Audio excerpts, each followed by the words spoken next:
విలేకరుల సమావేశానికి వచ్చిన మీ అందరికీ కూడా నమస్కారం. రాష్ట్రంలో గత వారం రోజులుగా కురుస్తున్నటువంటి భారీ వర్షాలకి చాలా చోట్ల పెద్ద ఎత్తున నష్టం జరిగింది. ఖరీఫ్ పంటలు మధ్యలో ఉన్నటువంటి స్టేజ్లో ఒకవైపు వరి పంటకి యూరియా దొరకటం లేదు, కలుపు పెరిగిపోతున్నది. ఈ స్థితిలో ఈ వర్షాలు చాలా ప్రాంతాలు, ముఖ్యంగా వరి, ఈ పత్తి, మినుము, పెసర, ఈ పంటలన్నిటికి కూడా నష్టం జరిగింది. ముఖ్యంగా కృష్ణా, గుంటూరు, అంటే ఉమ్మడి కృష్ణా, గుంటూరు, అలాగే అనంతపురం, కొన్ని జిల్లాల్లో, గోదావరి జిల్లాల్లో ఈ వర్షాల వల్ల భారీ నష్టం జరిగింది. కుంటలు, చెరువులు తెగిపోవటం, అన్నిటికన్నా మించి ఇప్పుడు నిన్న ఈరోజు గోదావరికి వరదలు మొదలైనవి. నిన్నటిదాకా కృష్ణా, ఇప్పుడు గోదావరికి మొదలైనవి. ఈ గోదావరి వరదల వల్ల ఏజెన్సీ ప్రాంతం, మునక ప్రాంతాల్లో గ్రామాల్లోకి నీళ్లు ఆల్రెడీ ఇప్పుడు ప్రవేశించడం మొదలైంది. గ్రామాల నుంచి ప్రజలను తరలించడానికి నిన్నటి వరకు బోట్లు కూడా పెట్టలేదు, ముందస్తు సిద్ధం కూడా చేసుకోలేదు. మన ప్రకటనలో బ్రహ్మాండంగా అన్ని ముందస్తు చర్యలు తీసుకుంటున్నామని వచ్చినా ముందస్తు చర్యలను తీసుకోలేదు. ఈరోజు బోట్లు ఏర్పాట్లు జరుగుతున్నట్లుగా ప్రభుత్వం ప్రకటించింది. వాళ్ళ క్యాంపులు నిర్వహణ జరగాలి. మొత్తం మునక ప్రాంతాల్లో, పోలవరం మునక ప్రాంతాల్లో వరద వచ్చినప్పుడల్లా జనం గుండెల్లో రైళ్లు పరిగెడతా ఉన్నాయి. ఎందుకంటే కింద పోలవరం ఉంది, అక్కడ నీళ్లు అడ్డపడతాయి. కొద్దిపాటి వరద వచ్చినా సరే ఓడల్లోకి నీళ్లు తన్నుకుపోతూ ఉన్నాయి. ఈరోజు కూడా పునరావాసానికి కేంద్ర రాష్ట్ర ప్రభుత్వాలు ఎలాంటి ప్రాధాన్యతని ఇవ్వటంలా.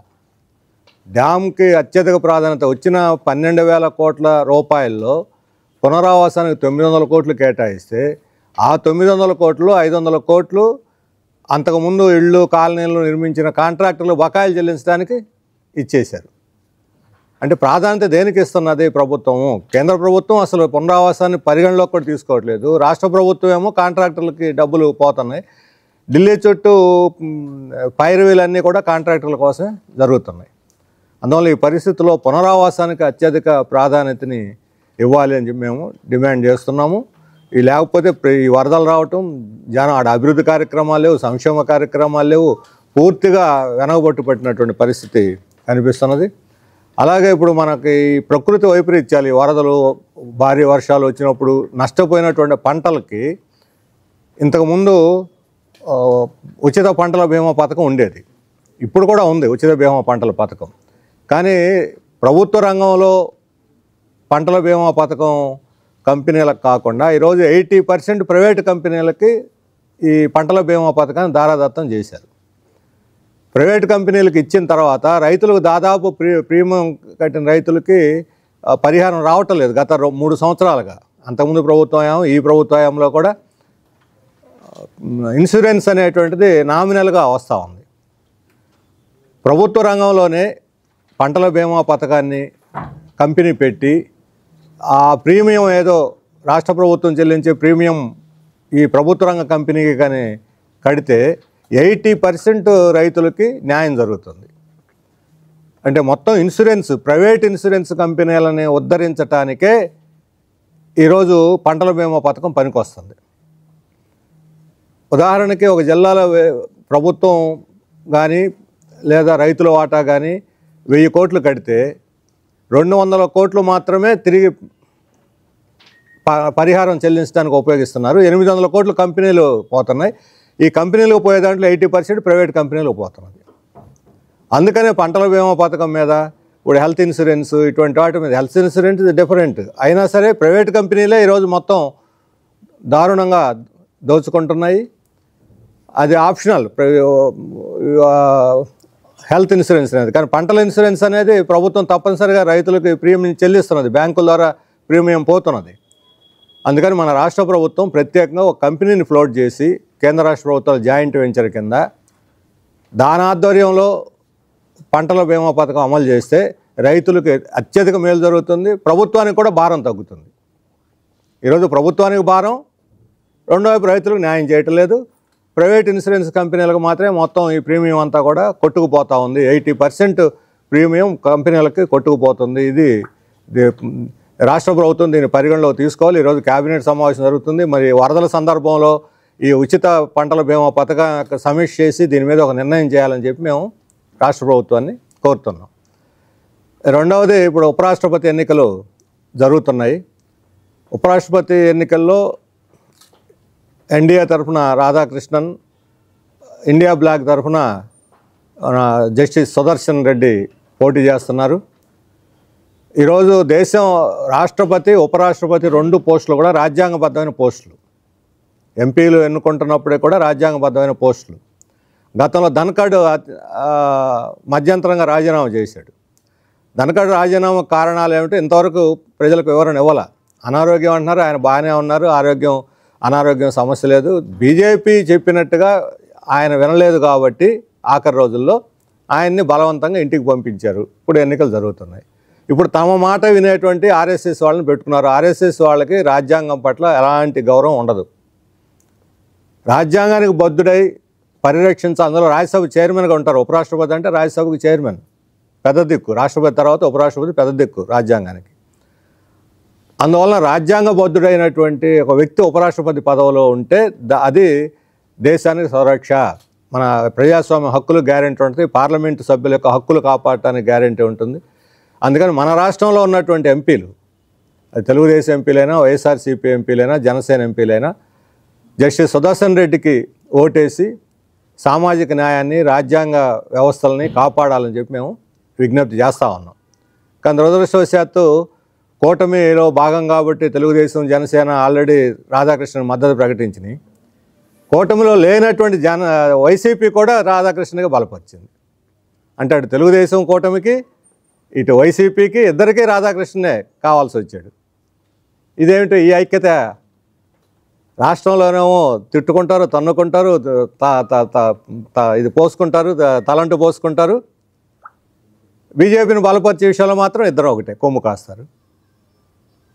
టీడీపీతో మేము పోరాడుతున్నాం, ప్రజాస్వామ్య హక్కుల కోసం పోరాడుతున్నాం అని చెబుతున్నటువంటి వైసీపీ ఉపరాష్ట్రపతి ఎన్నికల్లో రాధాకృష్ణకి ఎలా మద్దతు ఇస్తుంది? అందులో లౌకికవాదానికి కట్టుబడి ఉన్నాం మేము అని చెబుతున్నటువంటి పార్టీ ఈరోజు లౌకికవాదానికే ప్రమాదం తెచ్చిపెట్టి ఆర్ఎస్ఎస్ అతను తెచ్చి వైస్ ప్రెసిడెంట్ కుర్చీలో కూర్చోబెడుతుంటే మీరు ఎలా మద్దతు ఇస్తారు? అందుకని వైసీపీ తన నిర్ణయాన్ని పునఃపరిశీలించుకోవాలి. లౌకికవాదానికి కట్టుబడేటువంటి సుదర్శన్ రెడ్డి గారికి వాళ్ళు మద్దతు ఇవ్వాలి. అప్పుడే వాళ్ళ లౌకిక తత్వానికి విలువ ఉంటుంది. లేకపోతే చెప్పే మాటలకి, చేసే పనులకి తేడా లేదు. తెలుగుదేశానికి ఇది కూటమితో కొమ్మక్కవటం తప్ప ఇంకోటి కాదు అనేది మా అభిప్రాయం. అందువల్ల ఈ విషయంలో మేము ప్రజలకు కూడా, ఎంపీలకి, ప్రజలందరికీ కూడా మేము విజ్ఞప్తి చేస్తున్నాం. అట్లాగే మూడవది, ఇప్పుడు మన ఆగస్టు 28 ఇది ఒక చారిత్రాత్మకమైనటువంటి దినం.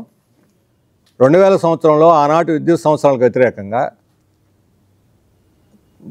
పెద్ద ఎత్తున పోరాటం నడిచింది, మిలిటెంట్గా పోరాటం నడిచింది. చివరికి ఆగస్టు 28 బషీర్బాగ్లో పోలీసు కాల్పులు జరిగితే 3 చనిపోయారు. ఈరోజు మరలా 25 ఏళ్ల తర్వాత ఆ సంస్కరణలను తెచ్చి మళ్ళీ మన నెత్తి మీద రుద్దే ప్రయత్నం జరుగుతున్నది. ఇప్పటికే స్మార్ట్ మీటర్లు పెట్టారు. ఈ స్మార్ట్ మీటర్లు మాకు వద్దు మర్రో అంటున్నా సరే అదాని మనుషులైతే గోడలు దూకిపోయి పెట్టేస్తున్నారు. కొన్ని చోట్ల గేట్లు పగలగొట్టారు. అటువంటి వాళ్ళ మీద ఏ కేసు లేదు. ఒక ప్రైవేట్ ప్రాపర్టీలోకి వాళ్ళ అనుమతి లేకుండా అసలు ఎలా ప్రవేశిస్తారు, ఎలా మీటర్లు పెడతారు? మంత్రి గారేమో ప్రజలు అంగీకరిస్తేనే మేము పెడతాం, లేకపోతే లేదని ఆయన చెప్పారు. కానీ అదాని మనుషులు మాత్రం ప్రజలు అసలు అడగటం లేదు, ఇంటి వాళ్ళని అడగటం లేదు, అనుమతి లేదు, పెట్టేస్తూ ఉన్నారు. ప్రజలు ఏదో ప్రభుత్వం బలవంతంగా పెడుతుంటే మనం ఏం చేస్తామని భయపడి పోతున్నారు. ప్రజలకు ఇష్టం లేదు. అందుకని ఈ స్మార్ట్ మీటర్లు పెట్టేదాన్ని ఉపసంహరించుకోవాలి. బలవంతంగా ఈ రకంగా పెట్టొద్దు. స్మార్ట్ మీటర్ల వల్ల ఏమిటో ఆ ప్రయోజనం ఏంటి ఇంతవరకు చెప్పలేదు ప్రజలకి. పాత మీటర్లు, డిజిటల్ మీటర్లకి, పాత డిజిటల్ మీటర్లకి దీనికి తేడా ఏమిటి? పైగా ఇప్పుడు ఈ స్మార్ట్ మీటర్ల వల్ల బిల్లులు పెరుగుతున్నాయి, తడిసి మోపిడి వస్తున్నాయి. విజయవాడతో సహా అన్ని చోట్ల తెలుసు. అలాగే ట్రూ అప్ ఛార్జీలు, మేము ఛార్జీలు పెంచేది లేదు అని తెలుగుదేశం రాష్ట్ర ప్రభుత్వం స్పష్టంగా చెప్పింది. ఇప్పుడు 12,000 కోట్లకి నోటిఫికేషన్ ఇచ్చారు. ఇప్పుడు వచ్చే సంవత్సరం దీంట్లో లెక్కలు అడ్జస్ట్ చేస్తారట. వచ్చే సంవత్సరం లెక్కలు అడ్జస్ట్ చేస్తే ప్రజల మీద పడదా? మేము సబ్సిడీ ఇస్తాము, ఛార్జీలు పెంచమని చెప్పడంలా వచ్చే సంవత్సరం అకౌంట్స్లో సర్దుబాటు చేస్తామంటే ఒక సంవత్సరం వాయిదా వేస్తారు అంతే. ఇదేమి లెక్క? అసలు ట్రూ అప్ ఛార్జీలు ఎందుకు? ఎప్పుడో 2019 నుంచి 2024 మధ్య కాలంలో మాకు అదనంగా ఖర్చు అయిందని కంపెనీలు ఇప్పుడు లెక్కలు ఇస్తే ఇప్పటికే గత సంవత్సర కాలంలో 24-25లో 2,700 కోట్లు అదనంగా వసూలు చేశారు. అసలు ఖర్చు కాని దాంట్లో 500 కోట్లు మిగిలినాయి అని ఇప్పుడు ప్రభుత్వం చెబుతున్నారు. అసలు రైతు వినియోగదారులను వసూలు చేయటం ఏంటి, అందులో మిగలటం ఏమిటి అంటే తప్పుడు లెక్కలని దీన్ని బట్టి అర్థమవుతుంది. కంపెనీలు తప్పుడు లెక్కలు ఇస్తూ ఉంటే రెగ్యులేటరీ కమిషన్ ఆమోదించి మన నెత్తి మీద రుద్దుతున్నది, రాష్ట్ర ప్రభుత్వం దాన్ని వసూలు చేస్తున్నది. ఒక ఏళ్ళలాగా మార్వాడిలాగా జనం మీద కూడా వసూలు చేస్తూ ఉన్నారు. ఈ మధ్యనే సుప్రీంకోర్టు ఒక తీర్పు ఇచ్చింది, ఈ రెగ్యులేటరీ కమిషన్లన్నీ ఇష్టానుసారం వ్యవహరిస్తున్నాయి, మీరు వినియోగదారులకు బాధ్యత వహించాలి, కంపెనీలకు కాదు, అందుకని మీ పద్ధతి మార్చుకోండి అని సుప్రీంకోర్టు రెగ్యులేటరీ కమిషన్లకి హితవు పలికింది. మరి దాన్నైనా పరిగణలోకి తీసుకొని మన రాష్ట్ర రెగ్యులేటరీ కమిషను ఈ మొత్తం ప్రతిపాదనల్ని ట్రూ అప్ ఛార్జీలు, ఎఫ్పిపిసి సర్దుబాటు, ఇంధన సర్దుబాటు ఛార్జీలు అనే మొత్తాన్ని కూడా ఉపసంహరించుకోవాలని చెప్పి మేము డిమాండ్ చేస్తూ ఉన్నాం.